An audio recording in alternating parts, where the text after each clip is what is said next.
To Spirit Portal. Thanks for being here today with me. I'm Erika, and I'm so glad to have you this week listening to another episode. And hopefully, this is helpful for you on your journey and your path wherever you are. I've had some amazing questions come up to me lately that I really wanted to take the time to address because I think they're really good questions for anybody on the mediumship path and the expansion path of their spirit and wanting to learn more, expand more, grow more in their spiritual world. So, one of the first questions I have was from one of my mediumship students that is currently in my session with me. And she said, "What did communicating with spirit feel like for you when you first started?" And I love that question because it's so nuanced and it's going to be so different for every single one of us. When I first started mediumship, it was more of what happened to me. Spirit started coming to me, and um, I couldn't hear them. I could see them at first, like apparitions, actual apparitions, but I couldn't understand what they were saying. And even one person held up like a picture of a photograph to show me who he wanted me to talk to, but I didn't know how to listen yet. I didn't know how to experience the language of spirit. So that happened, and that was going on for a few months. And after a few months, I was like, what is going on? What am I going to do about this? And how can I understand what's happening to me? Because I know there's something I'm supposed to do with this, but I have no idea what it is. I have no idea how to communicate. And so I went down a long path of finding mentors and other mediums who were teachers and had been teachers or mediums for a very long time to help me understand what was going on.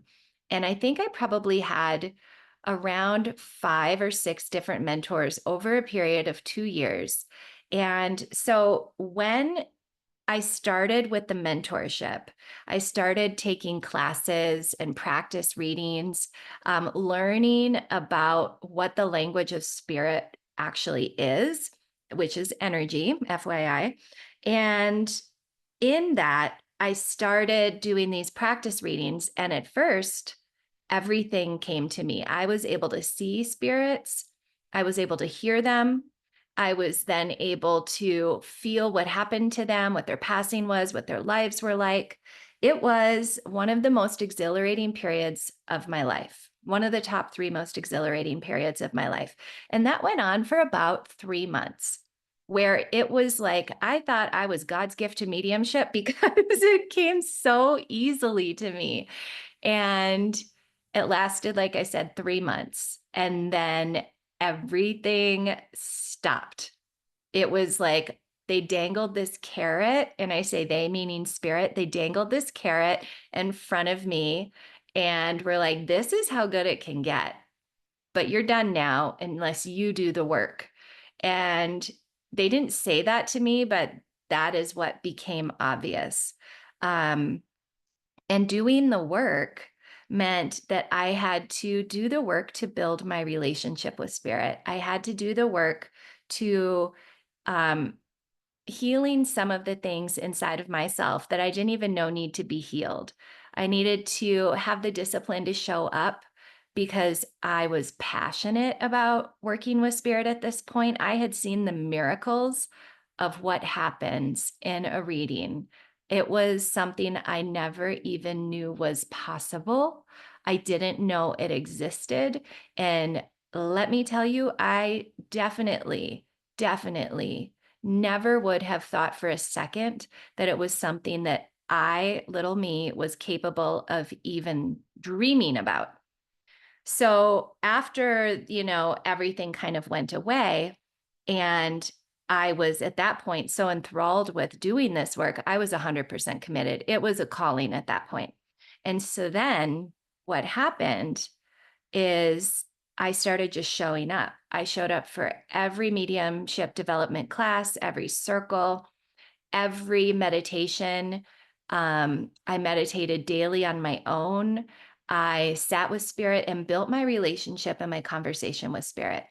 And in doing this, I started noticing in my practice readings that the senses that I had once had so strongly and then completely lost were now slowly coming back.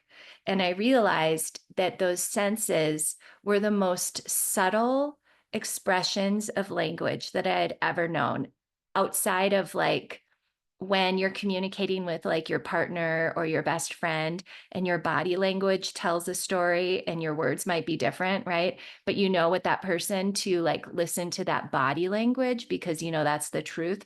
That is the subtlety of mediumship as it came back to me. And every time I trusted the subtlety, my abilities became stronger. Every time I healed something emotionally or personal for me in my everyday life, the more open and receptive I was to my experience in working with the spirit world. It kind of went hand in hand. Not even kind of, it just did. The more I allowed myself to face myself with spirit and with myself in my personal life, the more I would open to being able to receive the information as it was coming through from spirit in a practice reading. So, to answer that question in a couple of parts, at first, all the clairs were working: clairvoyance, clairaudience, clairsentience, clairgustance, clairaudience, claircognizance. And then they all completely went away. And then slowly, one by one, they started opening up again in the most subtle way that is like a whisper, that's like an emotion just washing over you for a second and knowing that that's not yours, that's from spirit. A knowingness that drops in that came from nowhere that lasts a split second and you know that that's from spirit, and then getting that evidential response of yes, yes, yes. That is how I built my language, and that's how it started feeling for me, as I was a mediumship student for a couple of years. And someone then followed up and said, well, how long did it take you to get to where you are now? And I was like, well, it's all like a spiral. Anyways, you learn something, you get stronger, and then life takes over as a human and you lose it. And then you get stronger, and then you get stronger. Or like I had an interview with medium Michael Mayo on my podcast a while back. And he's like, there are seasons. There are seasons of mediumship. And I so agree with that. There are times when the world of spirit is like, let's work. And there are times when they're like, no, we're not going to work with you right now because it seems like you need to focus on some things in your life, in your human life.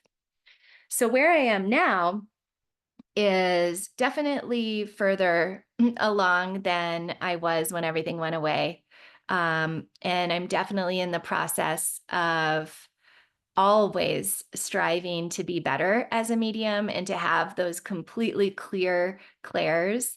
But I don't even know if that's possible. I think that maybe it is. I mean, I wouldn't say it's not possible, but I love mediumship. And what I've found is this place inside of me that I go and I'm able to connect and expand from there. And I just trust it. And so now mediumship feels like me talking to my best friend who lives inside of my heart, and I just get the information. And I'm very comfortable with it. And I know that anytime I get really comfortable, it's going to change. So I don't know what's going to be next. But my advice on it is to allow yourself to experience communication like you've never experienced it before. Allow yourself to listen with your body, to listen with your heart, to listen with your emotions, to listen openly so that as things flood into your energetic field, you are listening to that subtlety and then just speak it. You speak everything you get so that when it resonates, you know what a yes means, and then you're able to identify that feeling of yes to part of your language with spirit. And that's going to look different for everyone. So there's not really a black and white answer for this. It's an answer that is unique to each person, but that's how it worked for me. So yeah, I really loved that question because I just thought it was something that when you're at a certain level in your development, it's easy to take for granted. Well, yeah, I can talk to spirit. I can. And I know how to do it. And I just go into this place inside of myself and I expand there, and then spirit's right there, and I just relay the messages. That sounds really great and really easy when you've done it for so long. And I have, like, I've been practicing this as a passion in my life. So eventually, your passions, when you keep doing them, start showing up for you as much as you show up for them, right?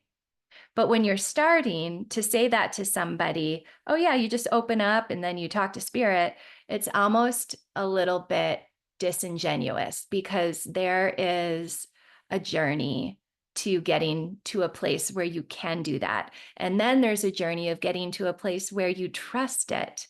And then there's a journey of getting to a place of where you're not embarrassed when you're telling someone something in a session, a practice session. And then there's a journey of learning how to build and go deeper with spirit. So that is what I will say about that question. I thought it was wonderful. Mediumship is really a gateway in my world. Mediumship has been a gateway where once I entered this realm of recognizing that we are all so much more than the physical expression of ourselves on this planet right now, the three-dimensional, when I started realizing that I could talk to spirits who are no longer in their body, I was like, what else is there? Like, what else is around me? And I really started sitting with the energy of the universe. And that led me to all sorts of beautiful places. And if this is your path, it could do the same for you. Um, but it's a gateway. And you kind of get to decide how you want to navigate it and how much time you want to spend in this world.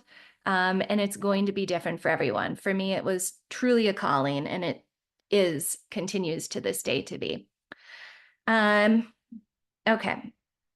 This is another question that I thought was really good.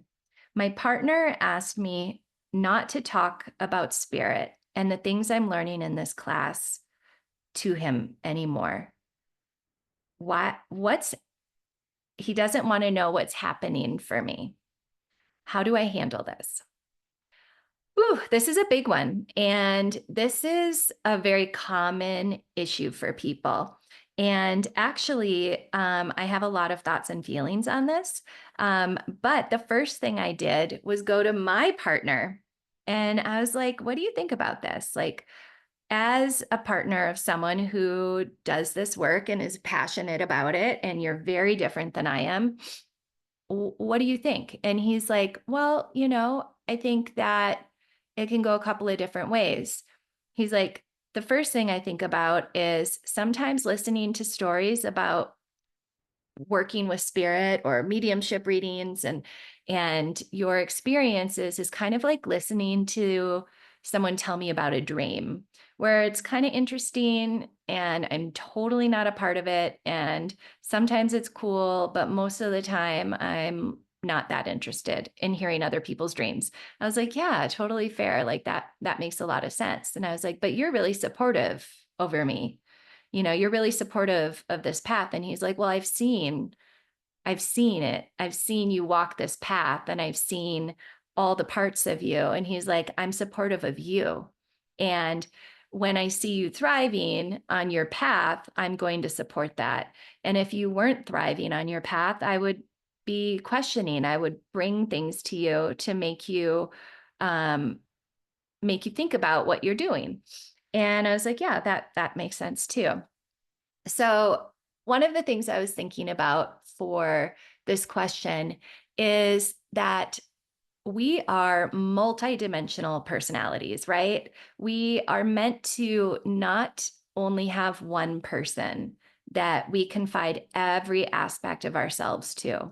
I really truly feel like we are meant to have, even if it's a small community of 3 or 4 friends, that we're meant to have different people that we bring aspects of who we are out into the world with, that we can get reflections back from. And I feel like if your partner is not interested in hearing about your spiritual experiences and journey, I say then save those sacred aspects of you for someone who is interested. Now, there's a difference between being interested and being supportive. Being interested is just like maybe they don't really want to know about the revelations that happened for you in class or in your meditation or on your walk with spirit, but maybe they deeply care about you and they want to be supportive for you, but they just don't necessarily want to talk about it all the time. I personally feel like that's okay because it's such a personal, such an individual and unique sacred journey home to yourself that you don't really need to have the validation from just one person to make it okay. The validation, first and foremost, needs to come from inside of you. And then the people that want to support you on the journey are going to be there. And maybe that'll be a small group. Maybe it will be just people who are on the same path as you. Maybe it will be your best friend. Maybe you'll be lucky and it's your partner. Um, but it's important to be in a situation where you're supported emotionally for whatever it is that lights you up, even if people don't want to listen to the stories because they don't feel like a part of it, or it feels so far out of reality from the reality that they experience that it makes them feel weird. You know, they have a right to their feelings and they have a right to their autonomy. And we shouldn't be shoving our experiences down anybody's throats for any reason, anyhow. But there is a difference between interest and support. So my question would be like, are you supported in your life? Are you supported to be curious about what interests you? As long as you're supported, I feel like that's enough. If someone's not interested in your day to day, it's kind of like when I came home from work for 10 hours as an acupuncturist, I didn't tell my husband every single experience I had as an acupuncturist because he had his whole day as well. It's like there are certain things that are really meaningful that we want to share and have received. And sometimes we need to allow people to have their space and to come along their journey with you for a while. I know that when I started this and I was like seeing ghosts and apparitions and stuff like that, it was weird for my husband. He's like, I don't know what to say about this. I don't know what's going on either. This is not something I think about. And so I didn't ask my husband for validation. I sought it by people who did know. And I went and got support in that way. And eventually, my husband started seeing the effects of what was going on in my spiritual life in my everyday life. And he started hearing feedback from people who had had readings with me. And he started seeing how happy I was and how my life just changed. And he was like, yeah, I support this 100%. So those are questions to ask. Is it not interested or not supportive? Um, I had someone else ask me, what actually is a spiritual awakening anyways?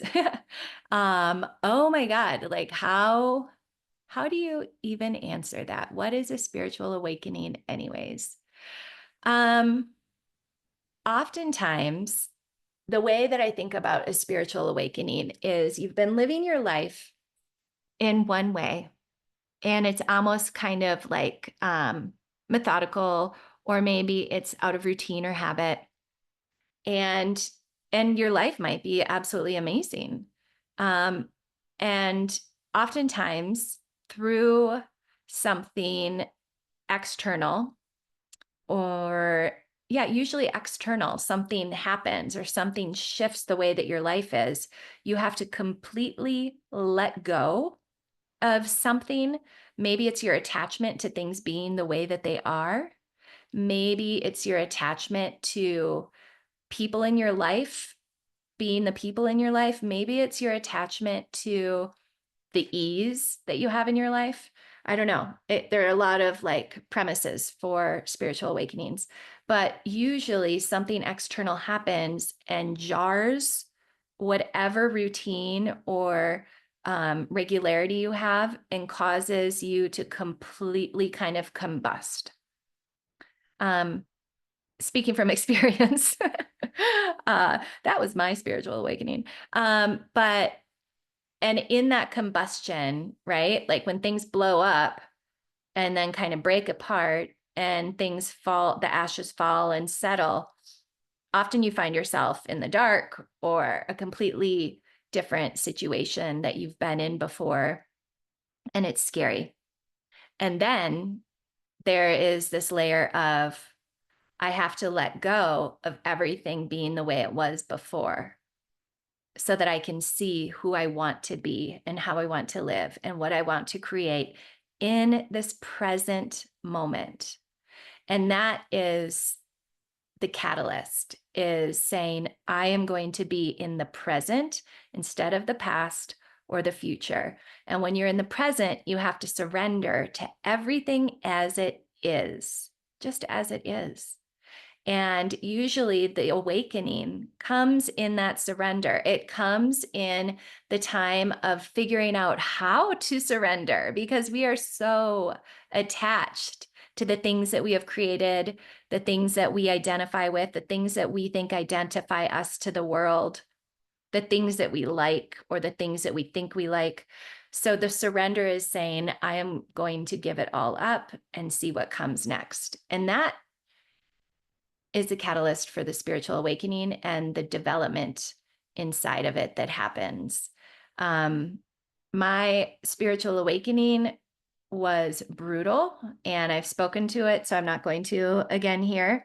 But that first spiritual awakening was about a year long because of the healing and the emotional reverberations and the cracks and the expansions and all of the things that happened into it.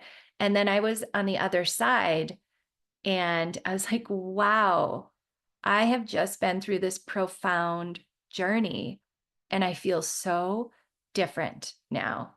I'm still the same me, but it's like I'm a lighter, freer sense of me. And that was the end result of it. I think it's like a spiral, kind of like your mediumship journey of like, you have seasons of ease and seasons of growth.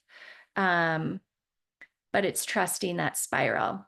And side note, kind of funny story, funny now, but it wasn't funny a week ago.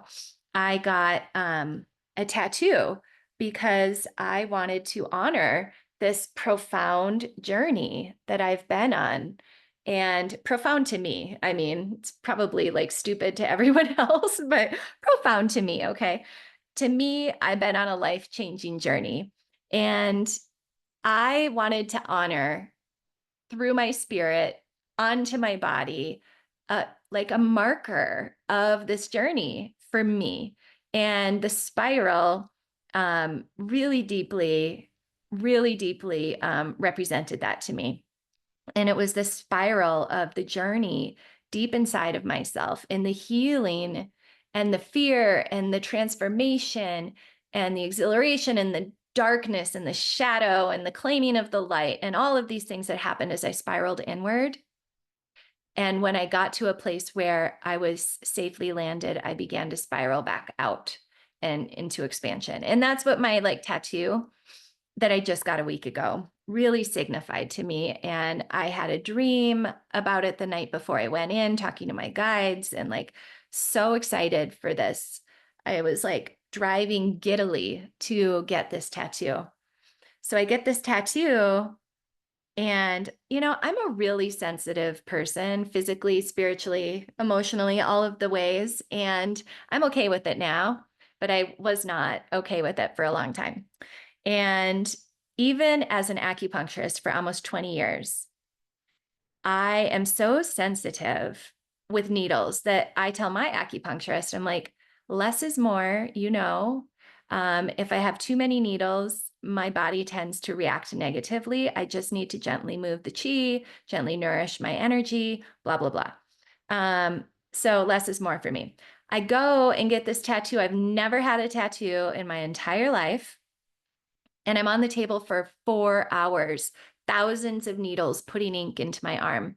Don't even think twice about it. I'm so exhilarated and excited about it. I get off the table, totally shaky, go home and send a couple of pictures to friends. My family wasn't even home. And I was just like, wow, I'm exhausted. So I laid down. The next day. I woke up pretty exhausted and I got unbelievably sick. Like, we're talking like my body went into shock. I was like nauseous. I was vomiting. I couldn't stand up. I was so dizzy. I had vertigo. My heart was racing through my chest. Like, I couldn't lay flat on my back because I could feel my heartbeat so strong in my chest and my neck, and it felt so scary. This went on for 36 hours. And I got so uncomfortable. I literally thought I might die. I'm laughing now, but it was really, really, really traumatizing. And all of a sudden, I started spiraling deep inside of myself into, it felt like a well that had no bottom and that had no light. I went from hero to, I'm going to say it, hero to zero so quickly. It was like I was filled with shame. I was embarrassed that I didn't remember how sensitive I was. I went into such a dark place of all of like the old shadows from years and years ago that I thought I had cleared and graduated from in my first spiritual awakening.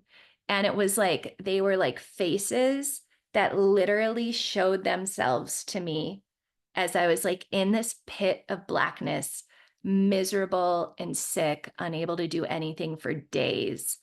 Um, and all I was filled with was all of that awful, ugly feelings. And I, thank God for my sister and another friend who were there for me, but nobody was going to touch those wounds. They could just try to make me feel safe that, yes, I was not going to be sick for the rest of my life. No, my body's not rejecting this tattoo. I have not entered into an autoimmune disease from going into shock. I am not dying, whatever.